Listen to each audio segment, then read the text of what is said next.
जैसे कि ये करीब 2 माह से हमारी पार्टी और मैं स्वयं हमारे द्वारा इतनी बड़ी घटना हुई यहाँ के बैगा आदिवासियों के द्वारा,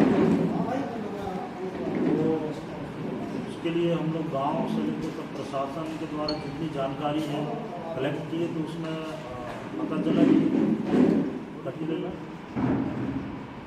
लगातार 2009 से अभी तक पिछले अप्रैल तक ज़मीन की खरीद फरोख्त वो भी धोखे से की जा रही है।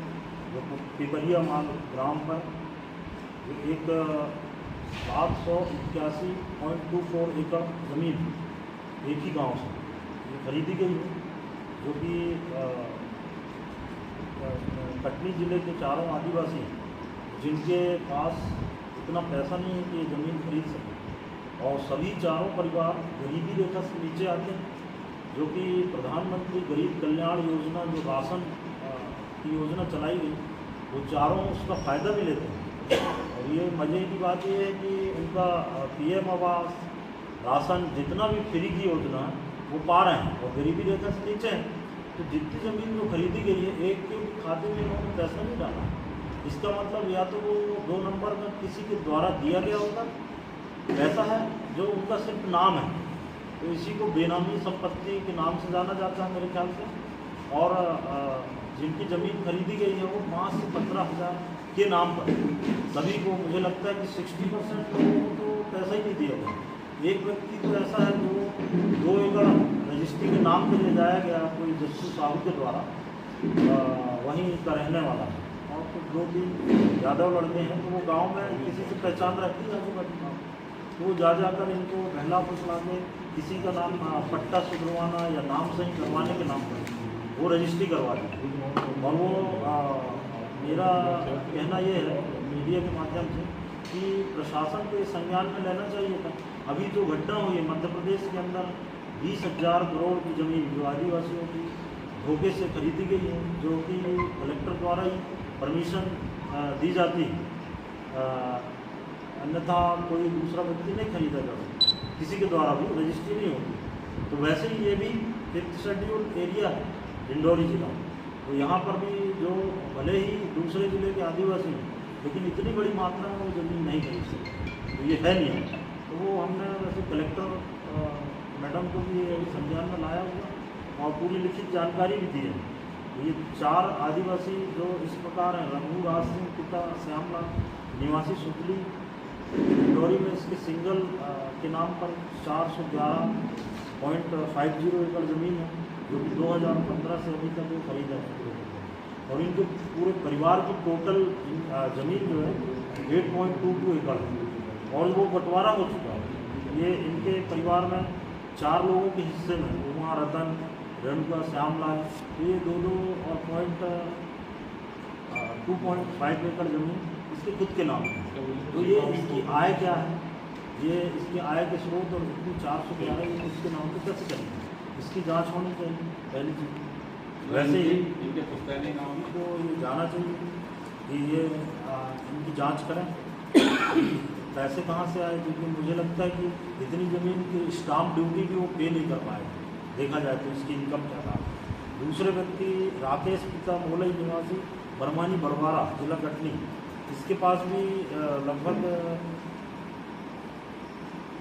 उनके परिवार की जो ज़मीन है 3.65 एकड़ है, जो कि ये भी प्रधानमंत्री आवास योजना के तहत इसको भी 1,20,000 रुपये मिल चुका है। ये PM आवास का वो है, और central bank of India Salaiya में इसके खाते में टोटल 817 रुपये, और ये मजदूरी पाता है।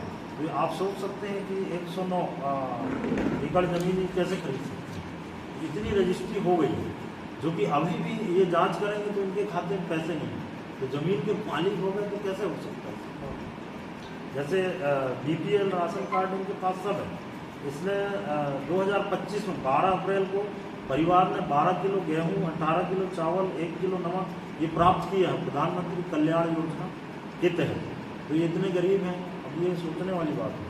नत्थु पिता राम मिलन निवासी गोविंद्रा तहसील विजय राघवगढ़ जिला कटनी, इसके पास भी 179.53 एकड़ जमीन, और इसकी भी वही गरीबी रेखा की हालत है, जिसके इनके घर में कुल जमीन 0.820 है इनके पूरे परिवार में। या तो रजिस्ट्रार की गलती है कि वहाँ तक पहुँचा नहीं कर, इसमें बड़ा मुद्दा ये है उन बैगा आदिवासी गरीबों की जमीन वापस की जाए, और अन्यथा गोंडवाना गणतंत्र पार्टी प्रधान संचालित तो नहीं हो रही, और लास्ट तक उनकी न्याय की लड़ाई। स्थानीय विधायक की जो भूमिका कितनी आप संदिग्ध मानते हैं? अभी तक वो कुछ उठा ही नहीं रहे। मुझे लगता है, देखिए, जो कि जिनका नाम आ रहा है वो पहले कांग्रेस में थे पुश्तैनी, उसके बाद अब भाजपा में आ गए, तो कहीं ना कहीं ये सभी को पता है कि ऐसा क्यों किया जाता है। या तो वो अवैध रूप से कोई काम करते हैं, जब कोई सत्ता में रहता है तो उसके ऊपर जात बैठ जाती है, तो वो उसको बचाने के लिए दूसरी पार्टी में चला जाता है। तो राजनीति एक संरक्षण हो गया, और ऐसे गरीबों का शोषण करने के लिए बने हुए हैं। गोंडवाना की सक्रियता के कारण से अब कांग्रेस के बड़े बड़े दिग्गज आ रहे हैं पिपरिया में, जैसे जीतू पटवारी के आगमन का है, फिर दिग्विजय सिंह आने का है। आपने देखा होगा, जैसे देखिए, गोंडवाना तो सक्रिय है ही महाकौशल बिंद में, और हमेशा आदिवासियों के लिए पूरे देश में कहीं पे भी घटना होगी तो हम लोग बिल्कुल तत्पर रहते हैं। और ऐसा नहीं है कि आदिवासी, क्योंकि हम लोग इसलिए कि पहले उस विचारधारा के कारण आए थे, तो सभी के लिए जो अन्याय अत्याचार से सभी कैटेगरी, सभी समाज के लिए खड़े होते हैं। आपने भी देखा होगा सभी जिलों, जैसा आप जो बात की जीतू पटवारी जी की, दिग्विजय सिंह जी कांग्रेस की, तो हम मंडला में एक घटना हुई थी अभी, जो बैगा आदिवासी को फर्जी नक्सली बनाकर मारा गया, तो उसमें भी हम ही ने आवाज़ उठाया, उसके बाद कांग्रेस के लोग आए।